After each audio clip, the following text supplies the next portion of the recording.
1982年的北京，清晨的阳光斜照在路口的薄雾上，手绘海报是刚刚上映的电影《琵琶魂》，深灰色的自行车大军在清脆的铃声中漫过斑马线，汇入上班的洪流。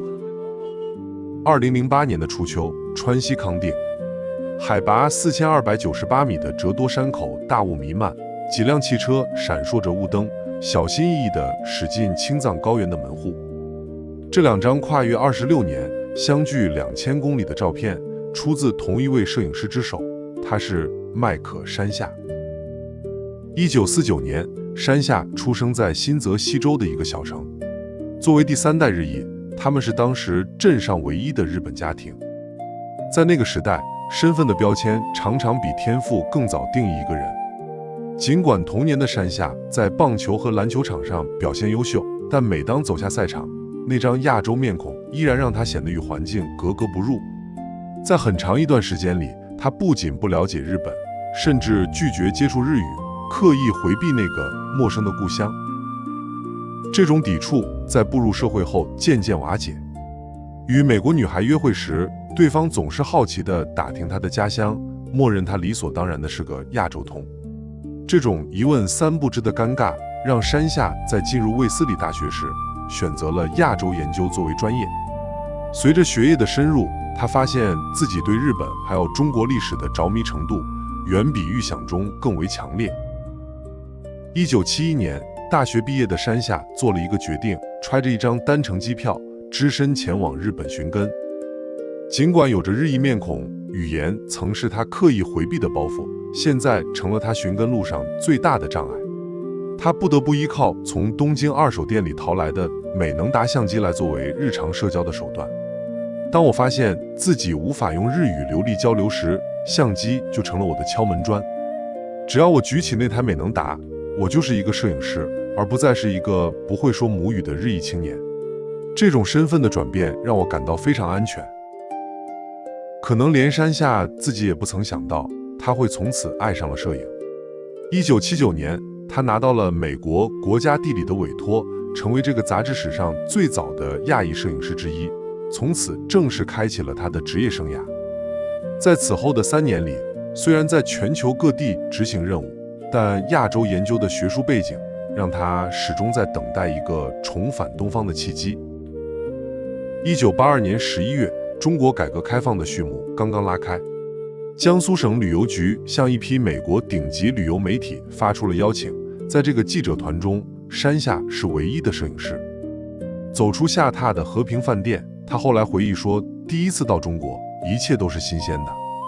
浩浩荡荡的自行车流载着满大街蓝色和绿色的身影，百货公司的柜台前，人们围着展示的电视机窃窃私语。14年前通车的南京长江大桥是那时很多人的骄傲。工农兵的雕像下，一辆满载士兵的解放卡车隆隆驶过，身旁蹬着3轮车的老人，他们正向着同一个方向前行。人们的笑容和热情给初来乍到的山下留下了深刻的印象。他还记得在扬州，一位同行的朋友在拍纪念照，当地人主动上前用手提包帮他遮挡风雨。这次与中国短暂的相逢，他在笔记里写道：“我对中国的爱就此生根发芽。”再一次来到中国是3年之后了。这一次，山下住进了能接待外宾的北京饭店，他的行囊里是沉甸甸的尼康相机和数百卷柯达反转胶片。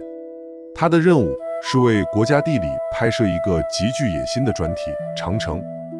这是一个宏大的题材，山下发现外界对长城的认知充满了误解，甚至在《自家》杂志1923年2月刊发的那篇《中国长城1000里》报道里，就亲手制造了那个流传甚广的谎言：长城是月球上唯一肉眼可见的人造工程。不过，这并不影响这面古墙的雄伟。此后的10几年里，一有机会，山下就会来到中国拍摄长城。他从东北边境一直走到塔克拉玛干沙漠的边缘，地理跨度相当于从美国的华盛顿特区直抵中部的堪萨斯州。他镜头里记录的也不只是高耸的关隘，还有那些生活在长城脚下守城人的后代，他们是另一道长城。这种长距离、深入腹地的拍摄，不仅是体力的消耗，也是对沟通的极大挑战。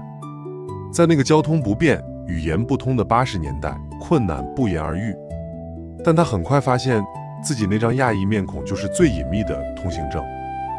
相比金发碧眼的同行，山下只需换上一件当地买来的夹克，坐在路边摊吃碗5毛钱的面，就能消失在人群里。只要不开口，他就是一个路人，这让他抓拍到了那些自然的瞬间。在中国的经历彻底改变了他的职业轨迹。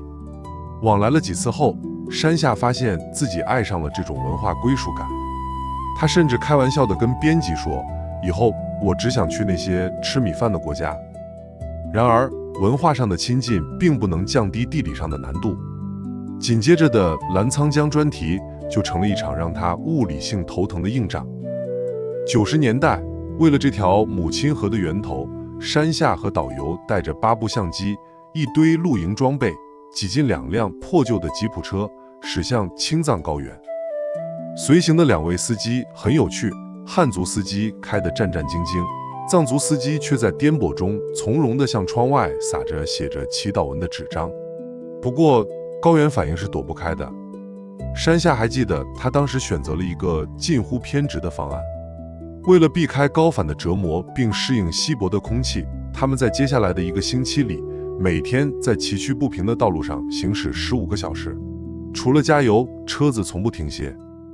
这种高强度的生理对抗换来的是2辆汽车发动机的频繁开过。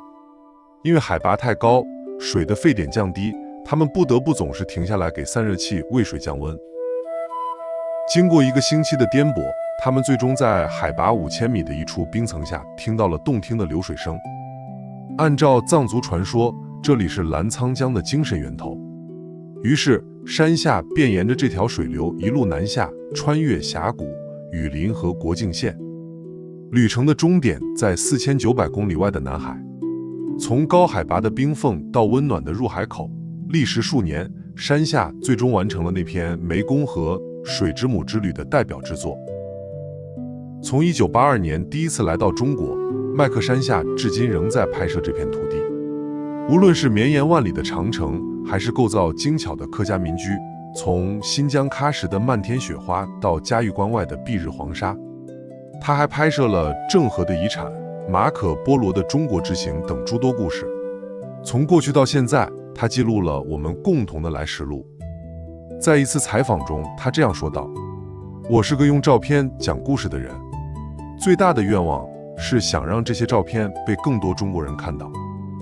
因为对其他地方的人来说，看这些照片就是满足下好奇心，但对中国人来说，这些快速变化甚至消失了的景象是他们最珍贵的记忆。他们曾实实在在地生活在其中，这是他们的历史，只有他们才会最珍视我拍的这些照片。”